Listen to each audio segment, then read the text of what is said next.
Iniciamos mais um Dimensão Total na TV. Nosso programa tem a produção do jornalista Ronald Machado. Para iniciar, anote aí o WhatsApp do programa. Aqui é Fortaleza 85999251122. Lembro também o nosso portal na internet, portalarruidabastos.com.br, para o telespectador rever este programa e qualquer um dos mais de 100 programas postados no site da TV+.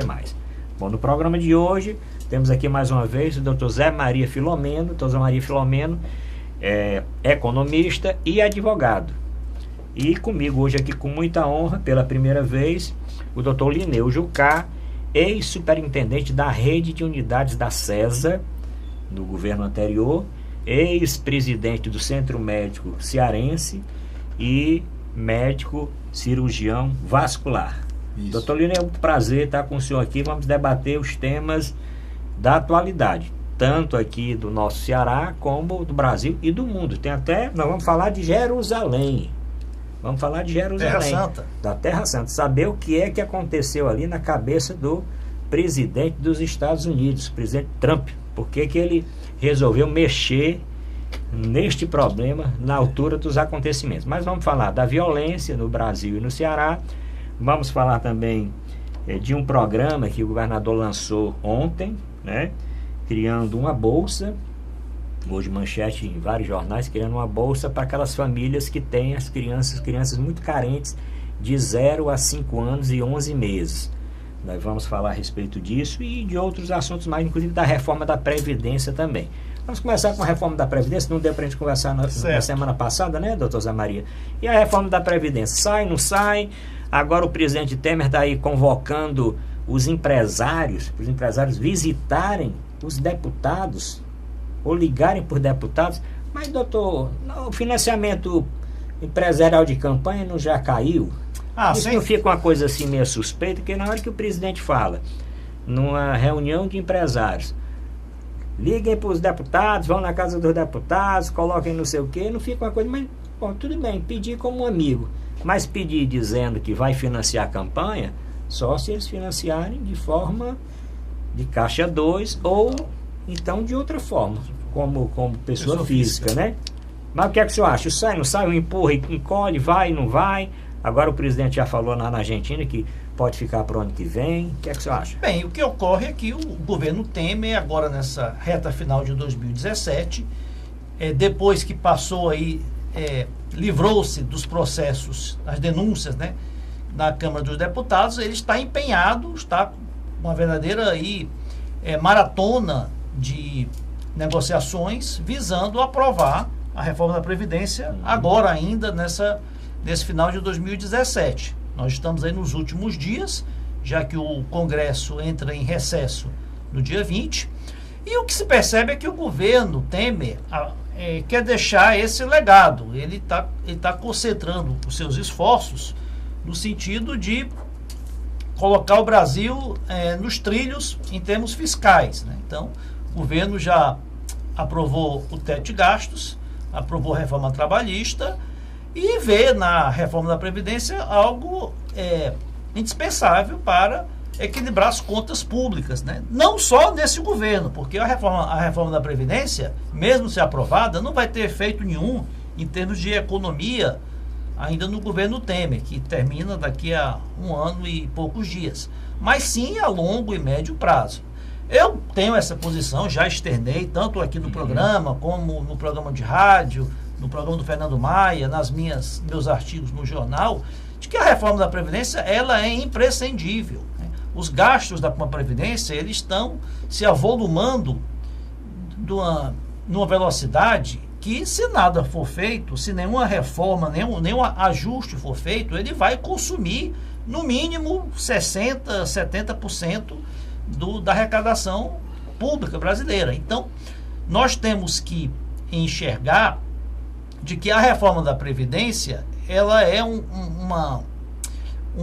ajuste à atual realidade da expectativa de vida do brasileiro, né? Nós tínhamos uma expectativa de vida na década de 60, 70 de pouco mais de 50 anos, essa expectativa de vida já está na casa dos 75 e crescendo. Então, se a Previdência não se adequar, né, cada vez mais pessoas estão se aposentando e cada vez menos pessoas estão contribuindo. Então, essa conta não fecha. Então, em relação aos empresários, o que ocorre? Os empresários, eles são favoráveis à reforma da Previdência porque a reforma da Previdência, ela traz uma expectativa de equilíbrio fiscal, de queda nos juros, né? O empresário tem horror a juro alto e por consequente, de crescimento da recuperação da economia. Então, isso que nós estamos experimentando agora, queda da Selic, da taxa de Selic para 6,75%, né? Inflação de menos de 3%, né? Que é algo que corroía os salários, corroía as economias, né? E já a recuperação da economia, tudo isso pode se ir de água abaixo, né? Podemos perder essa maré toda positiva se a reforma da Previdência não passar. Daí o interesse grande aí do empresariado.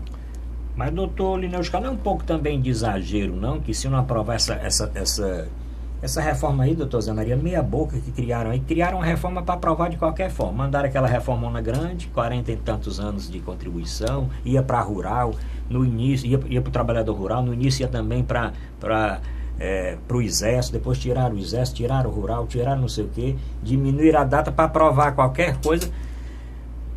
Só isso aí vai resolver o problema Não vai resolver, mesmo que se essa reforma for aprovada, daqui a alguns poucos anos nós vamos ter que fazer mais uma reforma, porque a expectativa de vida está aumentando, continua aumentando, então tem que se adequar. Agora, a reforma realmente ela ficou muito tímida em relação à proposta original. Essa idade mínima de 65 anos para o homem e 62 para a mulher só vai se estabelecer por completo daqui a 20 anos, se não me engano. Né? Outra coisa, o trabalhador rural continua com a idade mínima de 60 anos. Né? 60 anos. Os professores, 60 anos para homens e mulheres. Os militares, né, não mexeram. Então, realmente é muito tímida. Né? Eu acho que poderia até ter avançado mais, mas os interesses são muito contrariados, né, nas corporações, então existe uma resistência muito grande.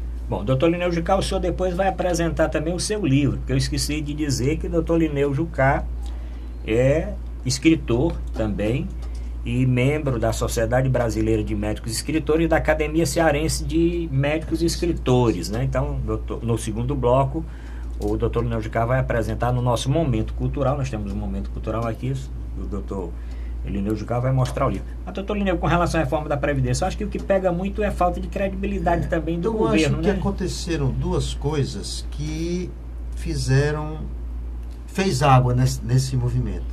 Primeiro, a falta de uma informação clara, né, do que é a Previdência, qual é o seu rumo, o que é que deve ser feito, como é que vai ser feito. Então faltou essa explicação para a sociedade. E aí a oposição aproveitou. Porque a idade não foi o senhor Temer que inventou, a idade faz parte da aposentadoria do mundo inteiro. Então a oposição aproveitou essa desinformação que deveria ter sido passada desde o início do processo. O outro segundo ponto que eu também acho importante foi a perda da credibilidade com o senhor presidente, com o seu ex-assessor preso, né, Rocha Loures, mais aquela conversa com Joesley, quer dizer, fez com que ele perdesse muito da sua credibilidade. E também ele perdeu muito tempo na tentativa da Câmara o livrá-lo, né? Então foram três coisas que fizeram com que a reforma não fosse bem explicada para a sociedade. A idade não foi o Temer que inventou, ela faz parte, mas é dito que foi o Temer que inventou. Então faltou uma explicação honesta e clara para a sociedade entender e aceitar, e não deixar que a oposição fizesse o seu cavalo de batalha em coisas até mentirosas, dizendo que vai ser com 40 anos, que não foi. Mas isso faz parte do jogo. Você apresenta uma coisa para negociar com os senhores deputados para diminuir, né? Quer dizer, claro que no começo ele sabia que não seria os 40 anos, mas vamos botar isso para negociar. 49. Né? 49. É impossível, mas aí isso aí faz parte da pauta de negociação, né? De toda lei ela é negociada, né? Nós estamos no regime. O governo iniciou, o que eu acho que atrapalhou muito é que o governo iniciou com uma proposta muito radical, né? Avançando muito. É aqueles chamados bodes que se botam na sala para depois tirar. Bode expiatório. Só que ele botou os bodes, que foi a idade mínima de 49 anos, o tempo de contribuição de 49 anos para se aposentar com salário integral, e de 25 anos mínimo de contribuição para se aposentar. Só que o bode morreu na sala e ficou lá o defunto do bode, né? Então, mesmo ele tendo tirado esses bodes, o estrago em termos de opinião pública foi feito. Bom, esse tema aí nós vamos discutir nos outros programas, né? Vamos ver como é que vai ficar. Mas eu acho que o doutor Lineu tem razão, o doutor Zé Maria também. Eu acho que o principal foi, se ele tivesse apresentado essa proposta que apresentou agora, há muitos meses atrás, provavelmente essa proposta tivesse sido aprovada no ano passado. Ele quis apresentar aquela proposta que era extremamente difícil. E a outra coisa foi o tempo todo e o desgaste de passar pelas duas denúncias do Janot, que aliás nós vamos falar agora do Janot, porque o Janot agora é o seguinte, o relatório do deputado Marum, e o nosso querido Ayrton vai botar uma foto do Marum, ou então aquela dançazinha do Marum, ele dançando ali no plenário, né, da Câmara, quando o Temer conseguiu escapar da segunda denúncia. Mas agora, ele no relatório, ele como presidente aqui, o relator, é presidente ou é relator? Ele é relator, ele é relator da comissão da JBS, né? Não, da CPMI, que é a Comissão Parlamentar Mista de Inquérito da JBS. Então ele agora já leu o relatório, está aí para ser aprovado, dizendo que o criminoso é o Janot. E o Janot pode ser, inclusive, enquadrado na Lei de Segurança Nacional por tramar contra a subversão à ordem política. Subversão à ordem política, além de outras coisas mais. Isso é um catatal de artigos aí em cima do Janot, né? Essa CPI era para ver um bocado de coisa, mas no fim enquadraram aí. O que é que o senhor acha, doutor Maria, com relação ao Janot e o Ministério Público aí? Hoje a nova procuradora-geral, a Raquel Dodge, já disse que não ia falar muito nisso, ia aguardar e tal, mas foi questionado com relação a essa questão desse relatório do Marum, que era da tropa de choque do Eduardo Cunha e permaneceu na tropa de choque e agora está assumindo, inclusive, um ministério importante no governo, né? Com a saída do deputado, senador do PSDB, que era o articulador político do governo, o Marum agora, essa semana, já vai tomar posse como ministro. Olha, essa empresa, o grupo JIS, né, que é dono da JBS, causou muito estranheza a mim e a muitos juristas e pessoas que foram ouvidas a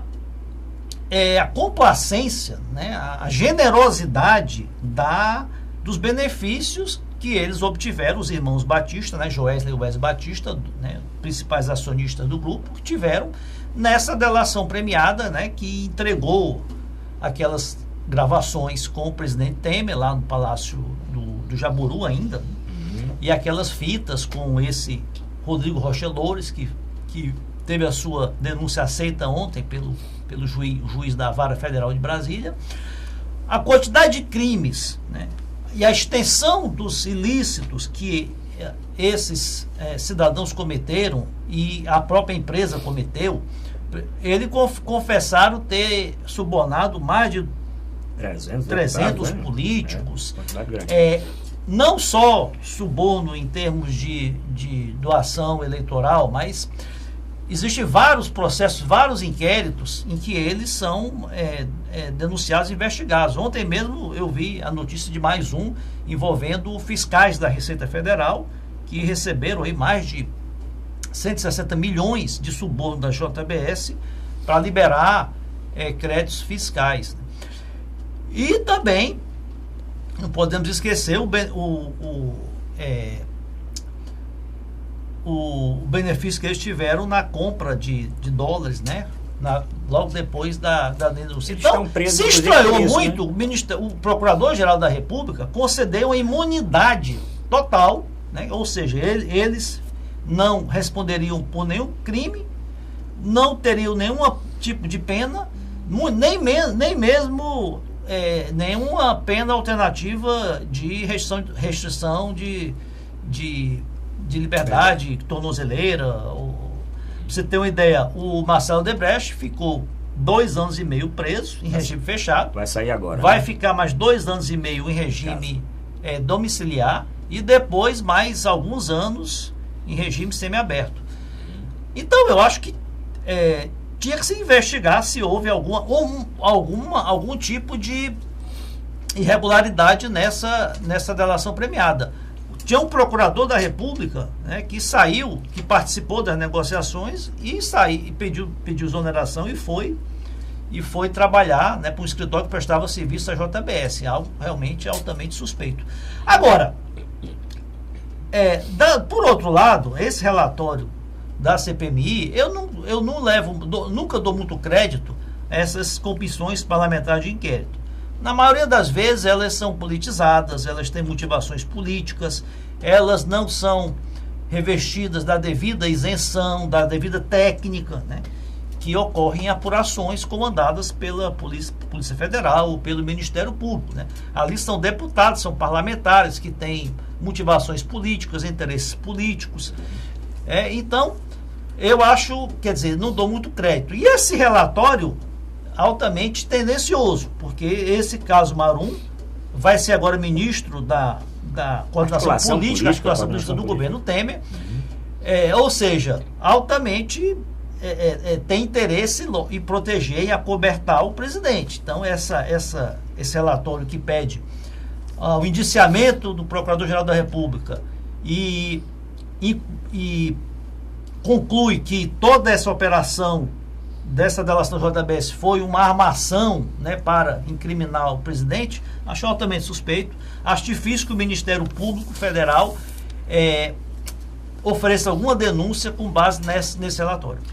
Bom, doutor Lineu, eu vou lhe ouvir agora, daqui a pouco nós vamos terminar o primeiro bloco, vamos voltar no segundo para falar de violência e para falar também do livro que o senhor é autor. Mas com relação aqui a isso que nós estamos falando, JBS, Marum, CPI, o que é que vai dar isso aí?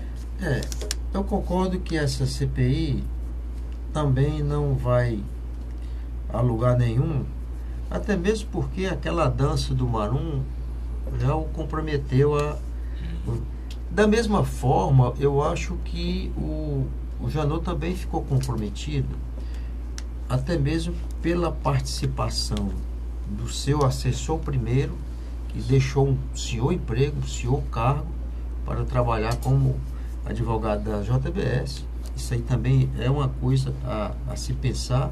E o segundo fato é essa benevolência para com os erros que a dupla cometeu, né?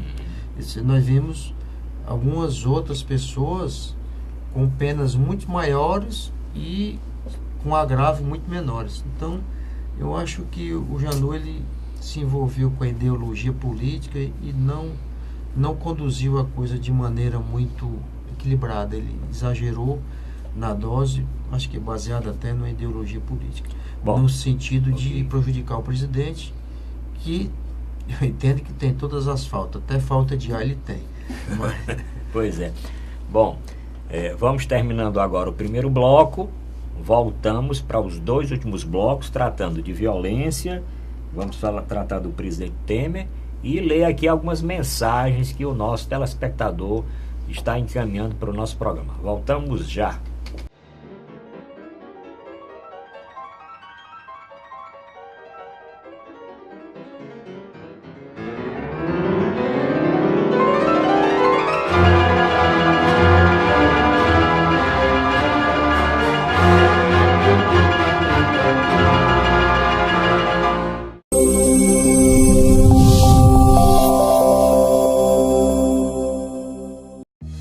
Com o Ceará de ponta a ponta, o governo do estado abre milhares de quilômetros de novos rumos no Ceará.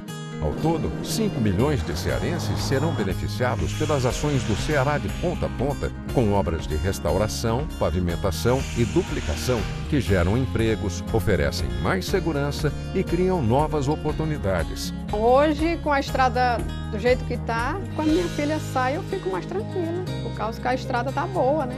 Ela vai e volta com mais conforto e segurança. Para eu que venho de moto, melhorou muito, porque a pista agora está boa. Vem mais disposto, sai mais tarde um pouquinho e chega no horário certo. Mais de 1.500 quilômetros de estradas já foram concluídas e até o fim de 2018 serão cerca de 3.000 quilômetros de estradas requalificadas. Essa é a direção para levar um futuro melhor para todos os cearenses. Ceará, novas ideias, novas conquistas. Governo do Estado do Ceará.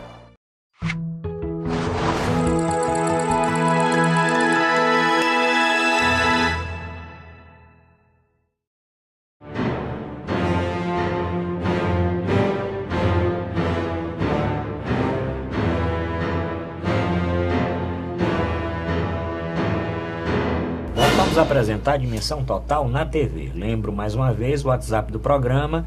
O telespectador pode encaminhar sua mensagem, sua sugestão, seu comentário, inclusive também sugerir pauta para a próxima semana. Anote aí, aqui é Fortaleza 85999251122. Se o telespectador quiser rever esse programa, algum programa anterior, inclusive do Novembro Azul, do Outubro Rosa, que nós fizemos aqui na TV+, só entrar portalarrudabastos.com.br. No portal Arruda Bastos, o nosso telespectador vai também ler os artigos do Dr. José Maria Filomeno, como também os artigos do jornalista, quer dizer, do consultor político, o Luiz Cláudio, que teve aqui na semana passada, e mais os artigos, o meu blog, as minhas crônicas e de diversos outros colaboradores. Dr. Lineu também vai publicar alguma coisa no nosso portal. Mas, Dr. Lineu, vamos falar agora no nosso momento cultural do livro A Doença da Saúde. Crônicas, ideias e alguns pensamentos publicados em uma vida dedicada à saúde. Dr. Lineu Ferreira Jucá, fale um pouquinho do seu livro. Bom, nós completamos agora 40 anos de formado e 35 anos de JF.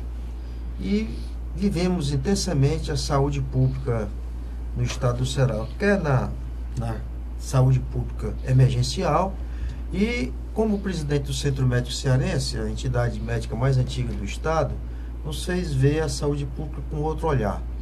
Então a gente escreveu ao longo dos anos algumas crônicas sobre o caos da saúde pública. E o jornal O Povo acolheu esses artigos. E aí nós resolvemos juntar esses artigos nesse livro. E a gente dividiu sobre o SUS, alguns outros artigos o que é a saúde pública, alguns outros o que é a medicina, o que é o médico, enfim.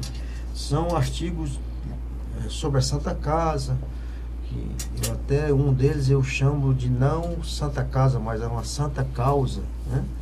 E todos esses artigos são em defesa da saúde pública, porque nós entendemos que o caos está instalado, a sociedade deveria discutir melhor a questão da saúde pública.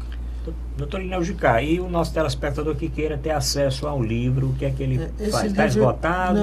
Não, eu fiz uma tiragem pequena e são mais para os colegas, o lançamento, inclusive, no dia do lançamento, o custo nós doamos ao IPRED, né, que é uma instituição que está passando agora por um momento de pedindo o seu leite, né, para poder manter as suas atividades, que é lindíssimo, o projeto IPRED é lindíssimo, né? Como a Santa Casa, são projetos que a sociedade poderia ajudar mais a Santa Casa, e de uma maneira muito simples. Se você ligar para a Coelce, tem um número, e você pode fazer uma doação a começar de R$5 até o seu limite, e pode deixar de fazê-lo na hora que você queira. Então, pelo número de contas da Coelce, se esse número de pessoas participassem, nós teríamos uma grande ajuda para a Santa Casa. Eu acho que é factível e fácil de ser feito. Então também é importante, né? Um livro que trata da saúde. Nós vamos explorar um pouco mais aqui o Dr. Lineu de Castro, falando inclusive da ligação que tem essa violência hoje que nós estamos passando, Dr. Lineu, durante 30 e quantos anos, Dr. Lineu, no JF? 35 anos. 35 anos de JF, na emergência do JF. Viu toda uma história, quando moto era uma coisa mais rara, e agora moto tem mais moto no Ceará do que carro, né? E os acidentes como mudaram. E também aquele levantamento que o senhor fez com relação aos crimes por arma branca e arma de fogo, A né? questão do trânsito no Brasil deveria ser uma questão também a ser discutida pela sociedade. O DataSUS, que ele observa a morte imediata somente, são 43 mil vidas perdidas por ano. Se você dividir por 12 meses, são 3.500 pessoas por mês. Se você fizer uma comparação, o acidente da Torre Gêmeas, que mudou o americano, mudou o país e mudou o mundo, matou só 2.700 pessoas. E o de mais grave, o DPVAT faz uma outra leitura, não só a morte imediata. Aí diz que são 60 mil vidas por ano, que dá 160 pessoas por dia, o equivalente àquele acidente da TAM ou o equivalente àquele acidente aéreo da Gol, que passou muito tempo na mídia. Se você somar o homicídio e somar o acidente de trânsito por dia, é o que morreu de pessoas naquele acidente da Air France. Veja quantos milhões o governo francês gastou para retirar do mar as turbinas e enfim, para encontrar caixa preta para não mais acontecer aquele fato. E não vejo isso nem no acidente de moto, nem no homicídio, que mata mais do que aquele acidente. Então, essa é a visão que você, cidadão, tem que tomar consciência, que o SUS já diz que 40% do seu custo já é com a emergência. E aí o que é que vai sobrar para a hérnia, para a vesícula, para o infarto, para a neurocirurgia, para a cirurgia da próstata, para a cirurgia da mama, né? Então é uma questão que a sociedade tem que ter uma noção e reivindicar ações no sentido de alterarmos essa mortalidade. Nós entendemos que nessa pesquisa que nós fizemos no JF, pela Escola Paulista de Medicina, a dissertação de mestrado, foram 13 meses, 3.600 pessoas pesquisadas, dessas 958 ficaram internadas e 604 nós pesquisamos. Para você fazer qualquer pesquisa em saúde, tem normas da Organização Mundial da Saúde. É um termo chamado termo de consentimento livre e esclarecido. Eu aceito participar desse estudo sem ser remunerado, podendo sair a hora que eu queira, enfim, são termos da Organização Mundial da Saúde. Então, é a resposta do paciente. E no caso, não se chama paciente, é elemento da pesquisa. 55% desses elementos da pesquisa estavam sem habilitação. 56% sem o capacete, se for o motoqueiro, e 60% se for o da garupa. E 42% alcoolizado.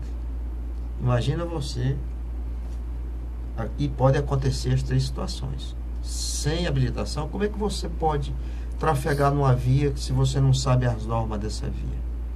Segundo, sem o capacete. Alguns autores, alguns 35, outros 32, dizem que o capacete é a única maneira interventiva de você alterar a mortalidade do acidente de moto.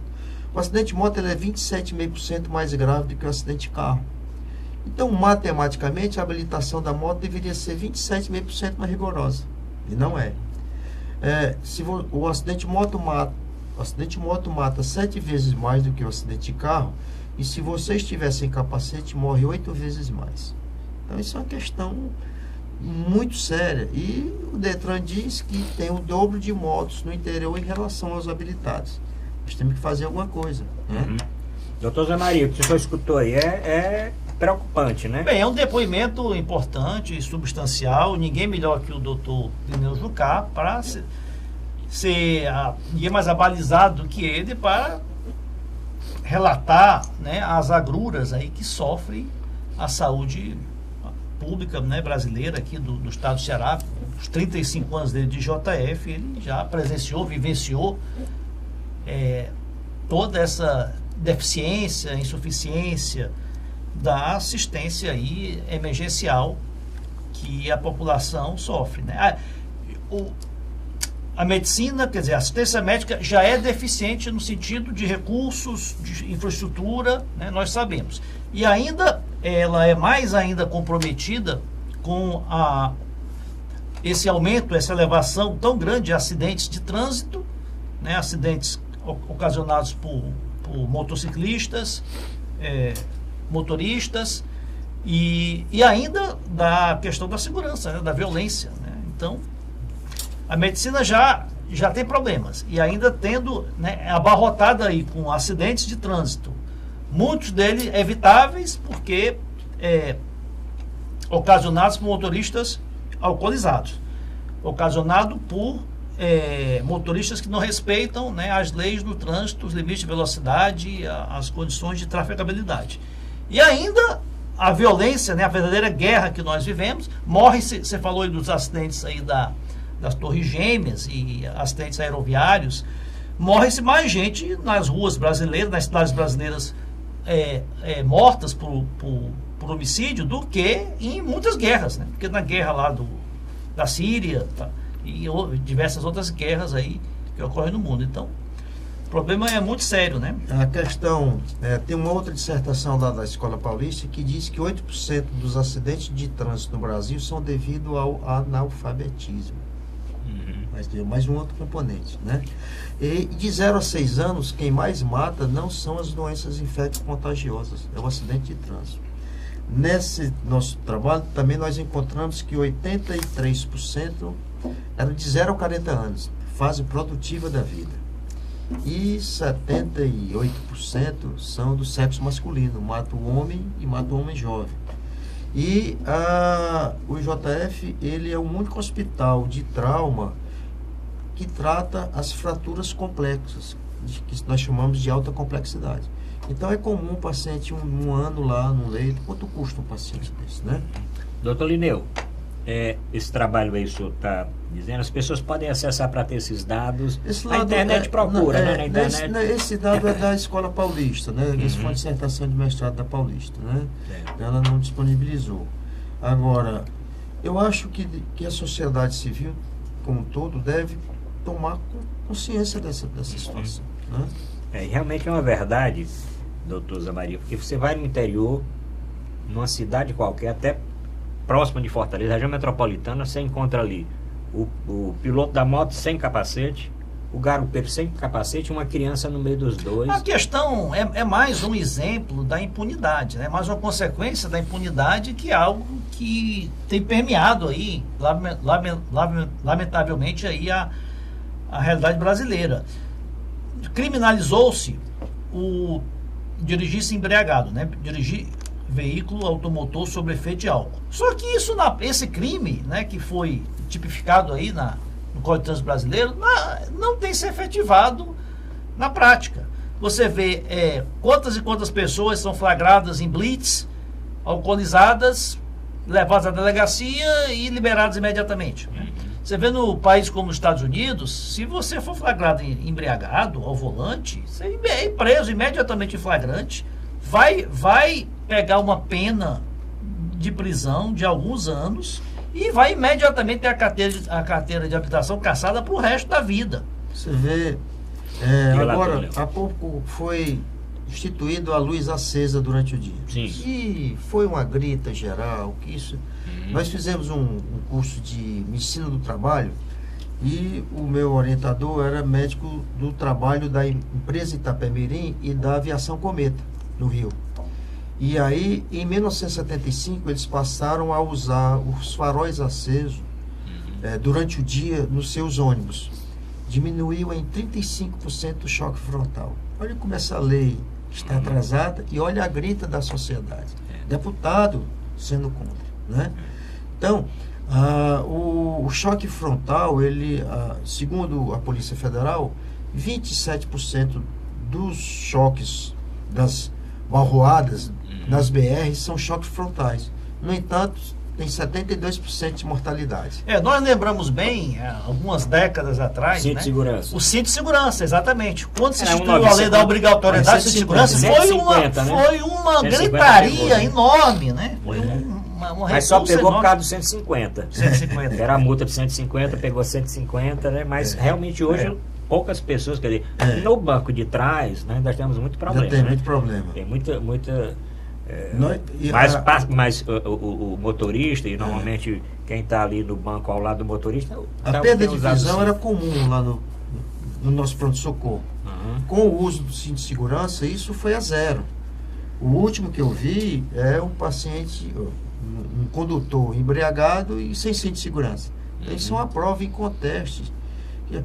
O Dr. Jacques Mondin, o neurocirurgião, foi colega de plantão lá. Ele estava fazendo sua residência na França quando ele participou da pesquisa do cinto de segurança. Diminuiu em 11% o índice de traumatismo crânioencefálico. E quando instituíram o airbag nos Estados Unidos, diminuiu também a mortalidade. Então, isso é comprovação mundial. Por que aqui você faz uma confusão para não ter uma lei? Você dirija na estrada e veja um carro com a luz acesa e veja um com a luz apagada em sua direção, que você vai ver a diferença. Muda muito. Bom, ainda dá tempo, Vicente, um outro assunto? Bom, nós estamos falando aqui de violência, vamos falar logo aqui de um tema internacional. Certo. Presidente dos Estados Unidos, que agora quer, reconheceu como A capital. Jerusalém como sendo capital de Israel, e ainda quer mudar de Tel Aviv a embaixada para Jerusalém. E ele passou aí não sei quantos dias falando com os grandes líderes aí, os outros líderes dos países da Europa, etc.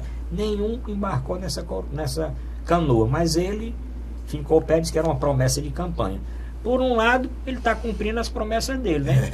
Ou promessa que ninguém concorda ou não, mas votaram nele, quer dizer, quem votou não pode reclamar. Ele tá fazendo o que disse que ia fazer. Essa medida dele de reconhecer Jerusalém como capital aí de Israel, ela tem causado toda essa revolta aí no mundo árabe, em outros países, e sempre os presidentes americanos relutaram em tomar essa atitude, porque Jerusalém ela é uma cidade santificada, uma cidade que ela tem um simbolismo religioso para as três principais religiões do mundo, né?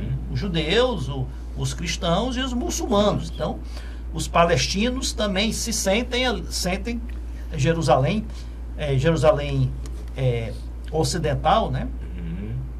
Aliás, oriental, como a sua capital. E Israel, quando foi instituído, né, o Estado de Israel, a ONU dividiu ali Israel em duas, né, ou Jerusalém em duas. Uma parte ficava com os judeus e outra parte com os palestinos. Na Guerra dos 7 Dias, em 1967, quando, né, que as nações todas ali foram tentar invadir Israel, e Israel, então, se defendeu e ocupou, né, toda Jerusalém, a faixa de Gaza e os montes lá, uma outra área ali da Cisjordânia. Agora, o que acontece? Donald Trump, ele, como você bem disse, está cumprindo as suas promessas de campanha. E Donald Trump, não está preocupado em pacificar, se a região vai se pacificar, se os conflitos lá do Oriente Médio vão se intensificar. Ele está voltado para o seu público interno. Então, ele adota uma postura para o interesse interno dos Estados Unidos, né? Então, ele, tanto na área da questão política, quanto na questão econômica. Tanto que ele já abandonou diversos tratados econômicos, né? Tratado com o Pacífico, tratado com a China. priorizando os interesses puramente americanos. E essa decisão, ela está muito ligada aos interesses, ao público americano, né? Ao eleitorado do Trump americano, que ele é basicamente um eleitorado que eles chamam do Bible Belt, né? Aqueles evangélicos, né? Os Estados Unidos tem muito evangélico. E os evangélicos americanos são cristãos fundamentalistas e acreditam que, num trecho da Bíblia que diz que Jesus é judeu e que, para evitar que se concretize um livro do Velho Testamento, que é o Apocalipse, que será o fim do mundo, né? Jesus ressuscitará novamente em Israel e converterá o povo judeu ao cristianismo. Então, muitos fundamentalistas evangélicos americanos acreditam realmente que Jesus vai ressuscitar lá em Israel. Então, eles acham importante Jerusalém, né, ficar na mão dos judeus. Quer dizer, existe todo esse misticismo aí por trás dessa decisão. Doutor Lídia, para nós terminarmos esse bloco, a fala com o senhor aí. O Obama passou anos tentando fazer um SUS lá, né? Foi. O SUS é maravilhoso, a nossa ideia. E ele acabou rapidamente. E o mesmo, 50 anos de luta pela pacificação daquela região, ele também numa canetada pôs tudo a perder. É impressionante. Impressionante. Bom, estamos concluindo o segundo bloco, voltaremos para o bloco final e vamos tratar novamente da política, mas da política aqui local. Estão lançando novamente o ex-governador e senador Tasso Gereissati para o governo. Camilo Santana deve ser candidato, com toda certeza, está trabalhando para isso, está atraindo até o senador Eunício Oliveira, desafeto até poucos meses, e a oposição, principalmente o doutor Lúcio Alcântara e outras vamos dizer, pessoas importantes que estão na oposição, querem que o governador Tasso Gereissati repense e seja candidato. E vamos tratar daquele assunto que eu falei, que são das famílias de extrema pobreza, e daquele projeto do governo que trata exatamente deste assunto. Mas voltamos já. Daqui a pouco nós vamos começar sobre isso.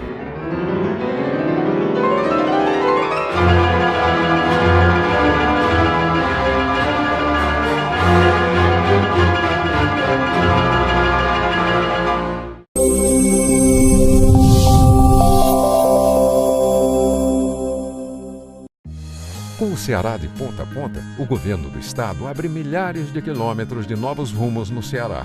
Ao todo, 5 milhões de cearenses serão beneficiados pelas ações do Ceará de ponta a ponta, com obras de restauração, pavimentação e duplicação que geram empregos, oferecem mais segurança e criam novas oportunidades. Hoje, com a estrada do jeito que está, quando minha filha sai, eu fico mais tranquila, por causa que a estrada está boa, né?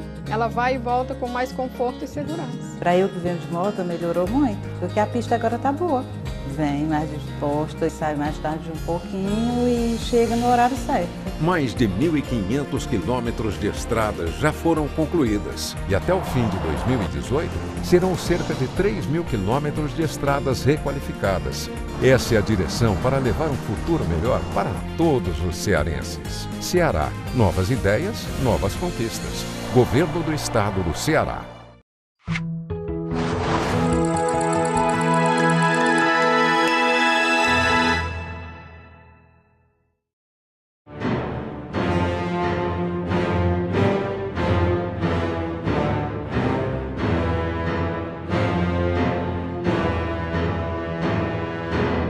Vamos apresentar a Dimensão Total na TV. Lembrando que o nosso programa tem a produção do querido jornalista Ronald Machado.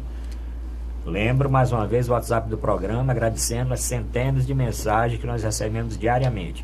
85 Fortaleza 999251122. Lembro também o meu portal na internet, para o telespectador acessar o blog, as notícias, a parte de esporte e os comentários, as colunas dos nossos colaboradores.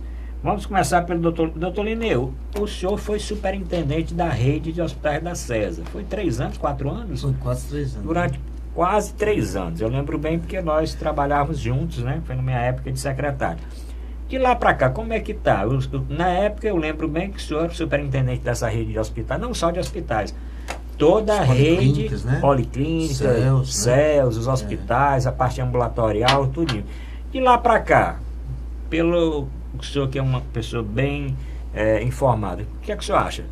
Daquela época para cá, deu para trás, piorou, tá o mesmo problema, como é que tá? Primeiro, agradecer em público o apoio que você me deu como secretário. E nós conseguimos fazer algumas coisas boas lá, né, doutor Roda? Por exemplo, nós conseguimos tirar algumas pessoas da fila da cirurgia da próstata, né?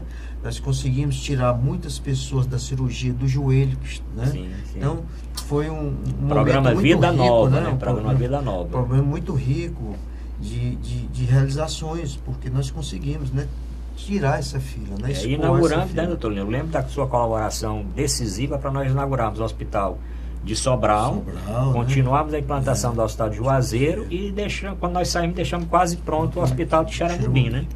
Então, a questão da saúde a gente tem que ter muito cuidado na crítica, né? Para separar a crítica da ideologia política, da crítica da inimizade, porque isso pode até atrapalhar o cidadão. O governo federal gasta 3 milhões no Estado, na saúde. 3 bilhões. Só? 3 bilhões. Ah, sim. E o governo estadual gasta também 3 bilhões. E os senhores prefeitos gastam também 3 bilhões. Então seriam 9 bilhões, que se nós arredondarmos a população do Ceará para 9 bilhões, nós teremos R$1.000 pessoa ano. Da vacinação, que é perfeita, ao transplante hepático ou à neurocirurgia. Se você tiver um plano de saúde, você não paga menos de R$1.000 por mês. Então, eu estou explicando matematicamente o porquê do caos da saúde pública no Brasil inteiro. Financiamento. Então, esse financiamento, o SUS, eu digo que foi uma ideia completa. A Constituição de 88, mas só com a Lei 8080 de 1990 que ele foi implantado. O SUS, ele foi muito bem bolado, mas faltou o financiamento para essa sua execução. Me permitam a comparação, eu digo que o SUS e a Ferrari são duas ideias completas. Só que a Ferrari do SUS está usando pneu careca e usando gasolina batizada. Na hora que eu colocar dinheiro na minha Ferrari do SUS, eu compro pneu novo e boto gasolina pódio. Então, nós temos programas excelentes, como o programa da vacinação, que somos modelo para o mundo. A oncologia, teve um reajuste de tabela. Melhorou. Né? Melhorou muito. As pessoas com câncer de mama hoje são operadas. Um colega que faz isso me disse que ele prefere operar um paciente do SUS com câncer de mama porque de alguns convênios o SUS paga melhor. Né? Então tem a alta complexidade, o SUS é perfeito. Né? Nós temos o hospital de Messejana, que é um dos hospitais que mais transplanta coração do Brasil. Nós temos o hospital de Messejana, que foi o primeiro transplante de pulmão do Norte, do Nordeste e do Centro-Oeste. Nós temos o transplante hepático que o doutor Luiz, há uns 2 ou 3 anos atrás, isso aqui, o Paulo Márcio, que é meu colega de turma, desculpe não citar o nome de todos, foi campeão sul-americano em termos de transplante. Então tem coisas maravilhosas, né, que você não pode só criticar, né? O transplante renal do HGF, ele é modelo para o Brasil inteiro, tamanho, a perfeição desse serviço, né? Então nós temos serviços maravilhosos, né? Então você não pode fazer uma crítica linear ao sistema, você tem que fazer umas críticas pontuais, e eu digo que eu só aceito uma crítica se você me acompanhar com 2 sugestões. Porque criticar é muito fácil. Doutor Zé Maria, para nós fecharmos essa parte aqui da saúde, porque tem os 2 temas que eu comentei e eu sei que os telespectadores estão esperando: candidatura do Tasso e o programa para as crianças carentes aqui no estado. Doutor Lineu falou realmente do êxito de diversos programas do Brasil, né? Olha, se nós temos êxito nos transplantes, na vacinação, na redução de mortalidade infantil, no programa de saúde da família e outras coisas, mas por que nós vivemos ainda tanta dificuldade? A medicina brasileira, ela tem polos de excelência a nível internacional. O doutor Lineu falou aqui, no próprio estado do Ceará, nós temos uma excelência em transplantes cardíacos, transplantes hepáticos. O IJF na área de queimados também é uma grande referência. A medicina hoje no Brasil, você pode ter você tem um tratamento de primeira moderno, que não precisa você ir para nenhum lugar no mundo para se tratar. O problema é que a medicina não é universalizada, né? Então, o desafio que os governantes têm, que a classe médica tem, é de universalizar o atendimento de qualidade para essa população que mais de 80% depende da saúde pública. Isso só vai ocorrer com recursos, né? O doutor Lineu falou que o SUS é uma Ferrari com gasolina de terceira, com pneu careca. Então, nós temos que botar gasolina boa, botar pneus bons, ou seja, isso só vai ocorrer com dotação maior de recursos. Enquanto nós estivermos gastando 3,6, 3,7 pontos do PIB em saúde, nós vamos continuar com essa deficiência. Não adianta só reclamar, né? Logicamente que a população muitas vezes tem razão, porque fica nas filas, porque não consegue uma vaga no UTI, porque não consegue uma cirurgia. Tudo isso só vai se resolver gradativamente, não vai ser numa gestão, não vai ser num ano. Isso requer ainda algumas décadas até que a sociedade, o Estado brasileiro consiga equacionar a questão do financiamento da saúde. Doutor Lineu, para nós terminarmos, alguma coisa mais dessa área? Eu já estou convidando para o senhor voltar no nosso programa, que tem muito assunto aí para nós falarmos da saúde. Mas como o programa segue mais ou menos a orientação do nosso telespectador, nós falamos de política, falamos de esporte hoje não, mas todo programa nós estamos falando de esporte. Estamos em Qual é o férias. time que o senhor torce? Eu torço Fortaleza. Pronto, então tem Fortaleza, Ceará, o Zé Maria que veio aqui também, Ceará. E o doutor Zé Maria não pode dizer. Tem a Rede Sara, né, que é uma rede excelente. Excelência, né? É um hospital que chamamos de hospital de porta fechada, né? O acesso é via internet, então é diferente do JF, que é um hospital de porta aberta, né? O que chegar é obrigado a atender, né? Só essa diferença, né? Então o hospital de porta aberta ele gasta mais, porque o orçamento que você faz pode extrapolar, né? Bom, os próximos programas vamos voltar a discutir saúde, mas eu quero falar com relação ao governo do Estado. O governo Camilo está juntando todo mundo, o governador Camilo, o Eunício já está certo, o governador Cid, ex-governador Cid já concorda, né? Tem a Prefeitura de Fortaleza, né? O vice-prefeito também já está concordando, que é o Moroni. E para onde vai a oposição? Estão querendo colocar o Tassi. E agora? O que ocorre? O senador Tasso Gereissati sempre, já há alguns anos, né? Essa não é a primeira vez que ele é ventilado a sua candidatura ao governo do Estado, mas ele sempre demonstrou que já cumpriu a sua missão, já foi 3 vezes governador e acha que está na hora de passar para novas lideranças, novas gerações, mas o homem público muitas vezes não é dono do seu próprio destino, né?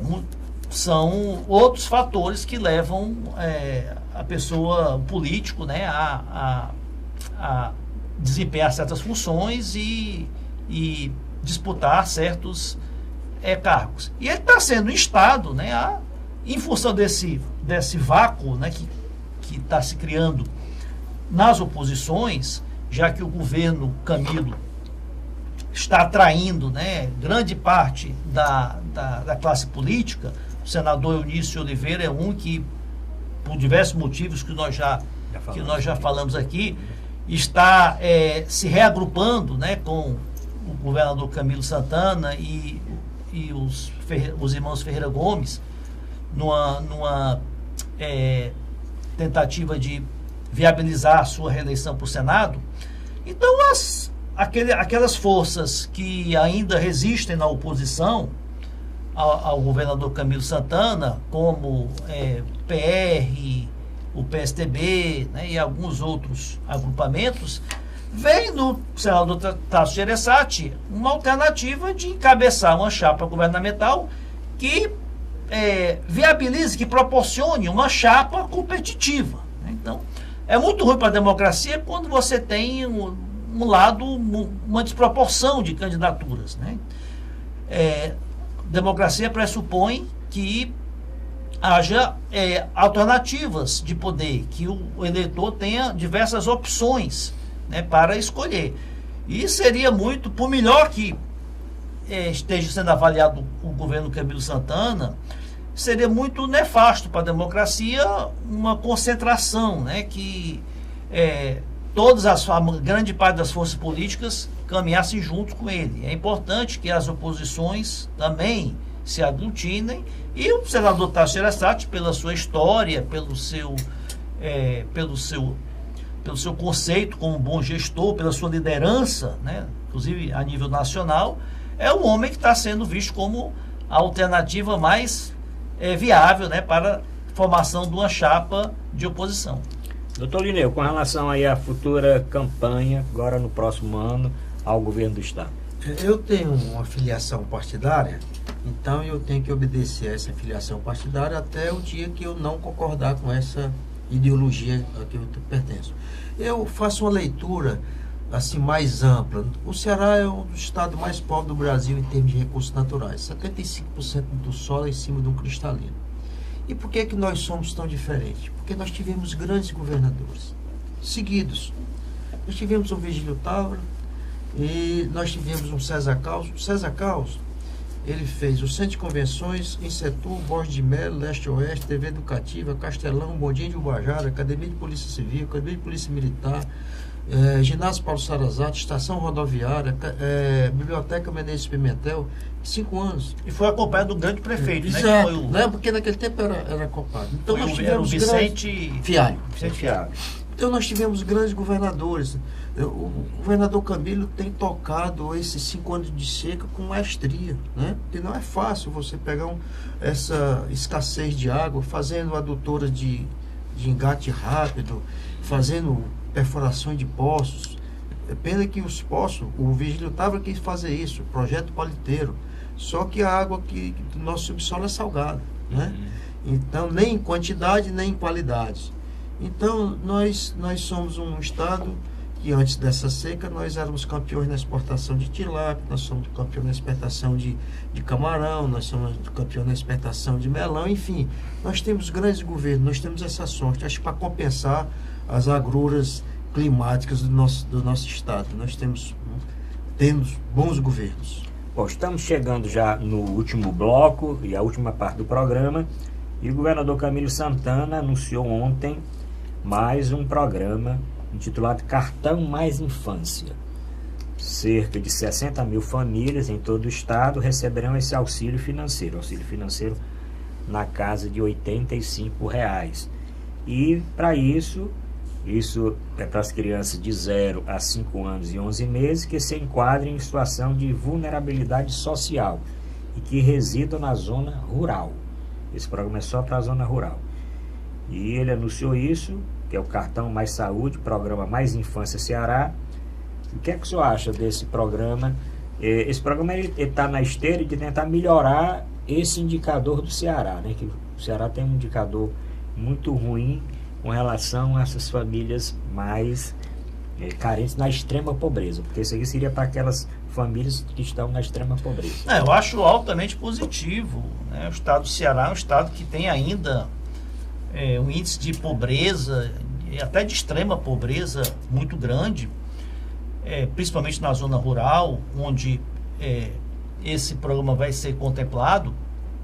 O estado do Ceará, apesar do governo do estado está tendo um desempenho muito bom do ponto de vista fiscal, o estado do Ceará não passou por dificuldades de pagamento, dificuldades passou, mas não chegou a atrasar salários, aposentadorias, 13º dos servidores, como aconteceu em muitos estados do Brasil, Rio de Janeiro. Você vê a crise aí, a vergonha, a humilhação que aposentados e servidores públicos do Rio de Janeiro têm passado aí com 3, 4 meses de salários atrasados.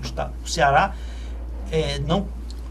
não chegou a esse ponto. O Ceará tem sido bem gerido, né? Já de muitos anos. Há um trabalho aí de profissionalização, de competência que, como bem disse o doutor Lineu, é obra aí de sucessivos bons governos. Agora, a população do Ceará ainda é muito pobre, né?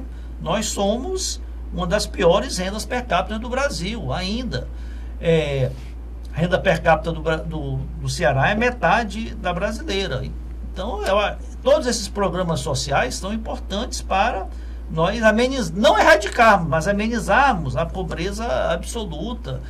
Então eu sou favorável aos programas sociais. O Brasil só não passou por uma crise mais séria durante esses anos de recessão econômica, porque o Brasil montou uma rede de proteção social muito grande. Começou com os programas federais Bolsa Escola, o Bolsa Família, o Fundo Rural. E esse é mais um programa que o governo do estado vai implantar, que vai colaborar, né, com esse combate, né, à desigualdade social. Doutor Lineu Jucá, serão beneficiados, como eu falei, as crianças de 0 a 5 anos e 11 meses, que se enquadram na situação de vulnerabilidade social, que residem na zona rural e que também aceitem serem acompanhados pelo programa de saúde da família e os programas que o estado tem. Manter o calendário de vacinação em dia, né? E estarem matriculados na escola. Estarem matriculados também. O Ceará, quando acabou o algodão, acabou o binômio boi. Então acabou o boi, acabou o algodão, os óleos da mamona, da oiticica, da carnaúba perderam seu valor com a petroquímica. Então, em boa hora, essa bolsa a socorrer as pessoas do interior, né, que são da zona rural, né? E todos nós, quando fazemos nossas compras no supermercado, vemos o preço de uma cesta básica. Então não é a solução, mas eu acho que vai ser em boa hora essa ação governamental. Bom, estamos terminando o programa de hoje. Quero agradecer aqui o doutor Lineu Jucá pela presença e já convidar para outros programas. Agradecer aqui o doutor José Maria Filomeno, dizer que o doutor Mourão está de férias, mas está voltando agora no final do mês, e o doutor Djalma Pinto também. Então nós vamos ficar com a nossa bancada aqui completa nos próximos programas. Aproveite esse minutinho final do programa e encaminhe sua mensagem e sua sugestão de pauta para o próximo programa. Obrigado a todos, fiquem com Deus e até a próxima semana.